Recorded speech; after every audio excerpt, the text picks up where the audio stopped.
आपने ये तो हमेशा सोचा होगा कि काश मैं जिस भी चीज को छू लूं वो सोने की बन जाए, उसी कहानी की तरह जो हम सबने अपने बचपन में सुनी थी। पर ये बात इस लड़के के लिए सिर्फ कहानी नहीं थी, क्योंकि ये हकीकत बन चुकी थी। ये रातों रात इतना अमीर बन चुका था कि वो जो चाहे दुनिया में वो खरीद सकता था। कबीर को उसकी गर्लफ्रेंड ने सिर्फ एक आईफोन ना गिफ्ट कर पाने की वजह से बेइज्जती करके अपनी बर्थडे पार्टी से धक्के मार के निकाल दिया।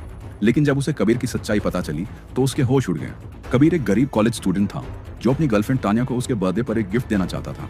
इसके लिए कबीर ने पार्ट टाइम जॉब करना भी शुरू कर दिया था। लेकिन बर्थडे वाले दिन जब उसने तानिया को गिफ्ट दिया तो वो कबीर और उसकी गरीबी का मजाक उड़ाते हुए बोली कि इस गिफ्ट से महंगा तो मेरे कुत्ते के गले का पट्टा है।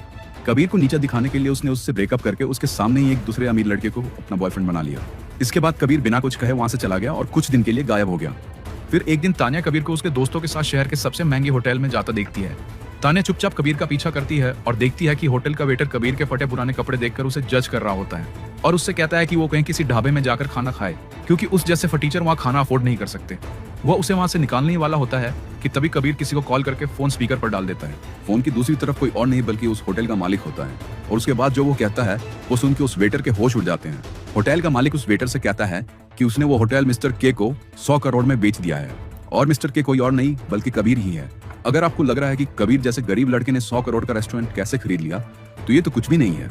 आगे इस सीरीज में ऐसे ऐसे ट्विस्ट्स हैं जो आपने कभी सपने में भी नहीं सोचे होंगे। इस माइक्रो ड्रामा सीरीज का नाम है क्रिप्टो किंग